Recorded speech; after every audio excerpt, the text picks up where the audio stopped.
Stock car racing came to Britain from America 7 years ago. Is it a genuine sport or just an infantile craze?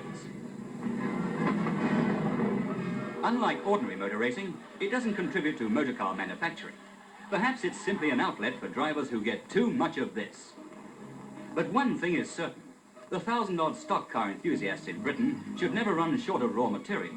They build their cars from a variety of parts, all of which can be picked up pretty cheaply. A powerful 6 or 8-cylinder engine can be got for about £30.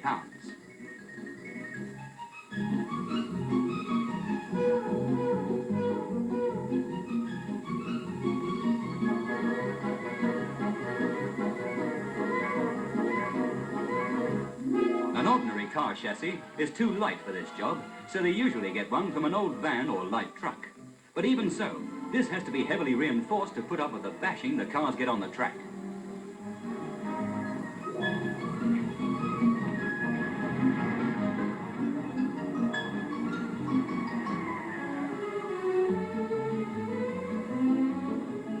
Most drivers are skilled mechanics, and by doing their own work, a car can cost them as little as £60. 16-year-old Alan Wardropper, who works in his father's Ipswich garage, is too young to drive on the road. But already he's one of Britain's top 10 stock drivers. So is his father too.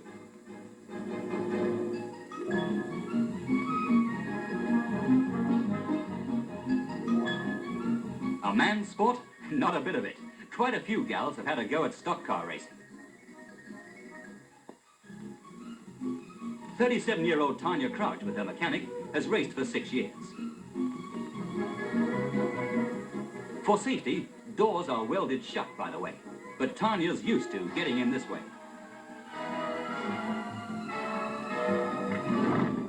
There's plenty of space on their Sussex farm to try out that new motor.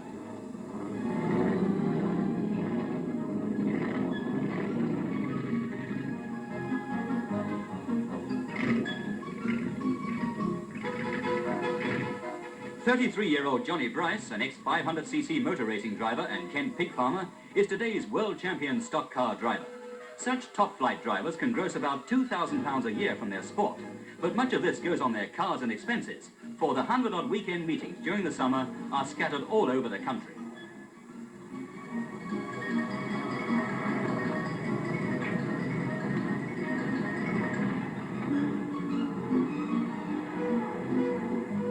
Another farmer driver is Johnny Swift of Shepshed, Leicestershire. Racing for 4 years now, Johnny is still a white top, or 4th grade driver. But as he says, I get a lot of fun out of it.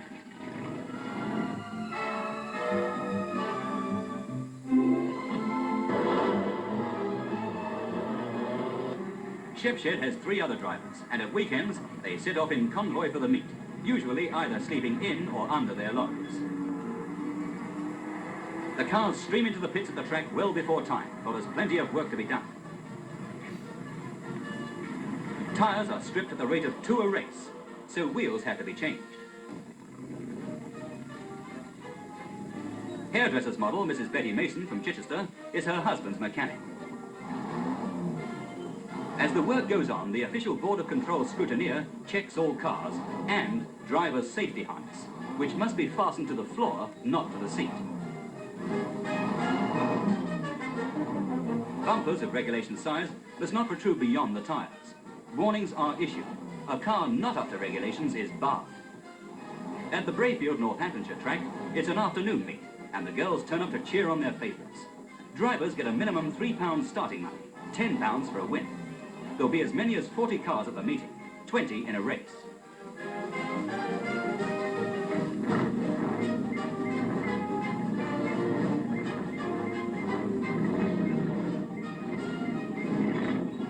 They do one rolling lap, the field in handicap order. The white tops lead, yellow, blue, and then the star drivers, red tops at the back. They're all ready now, and they're off. And so is someone's wheel. The first bend is murder. It's every man for himself. Get out of the way. Shortcuts inside the barrels are against the rules. If you get forced off the track, you must get on again as quickly as possible. They're really away now. Some have got clear, others are back there trying to decide which way they're supposed to be going.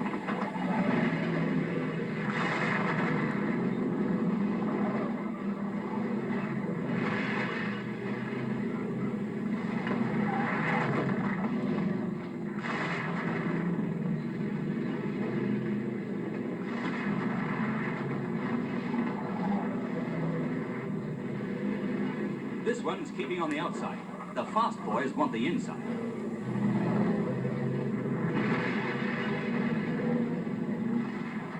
Someone's having tyre trouble. Stop? Not on your Nelly. What's a tyre hero there?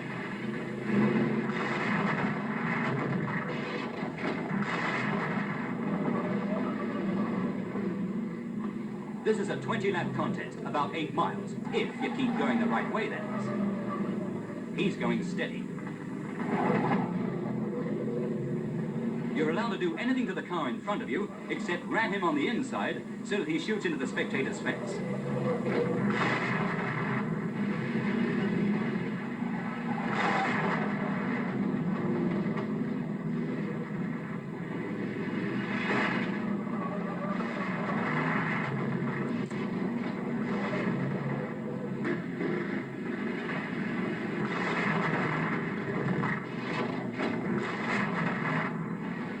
Look out, he's after you.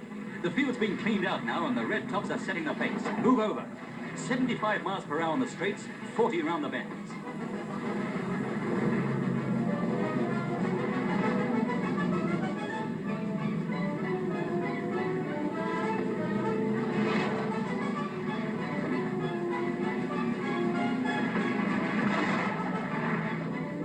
They get bunched up again at the corners, and bang, someone's in trouble.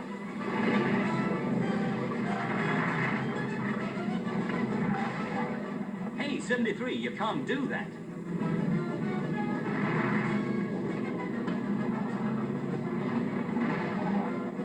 The barrels take a pasting, and with wrecks everywhere, things get a bit tricky.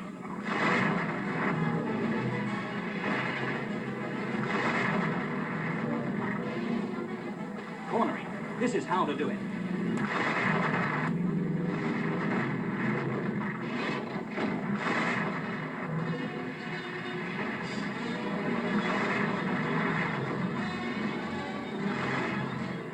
Whoops-a-daisy. No wonder those chassis have to be reinforced.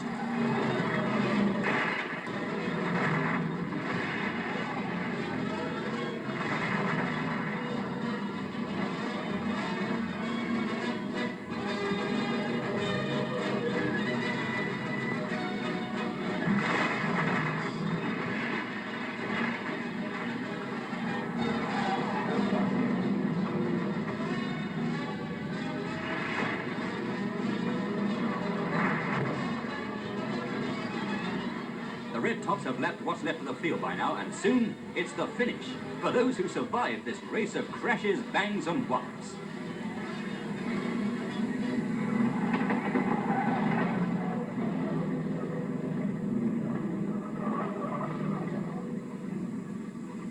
Breakdown lorries sort out the pile-ups. The track must be cleared for the next event. To the majority of drivers, stock car racing is a highly competitive sport. To a few, it's a smashing craze.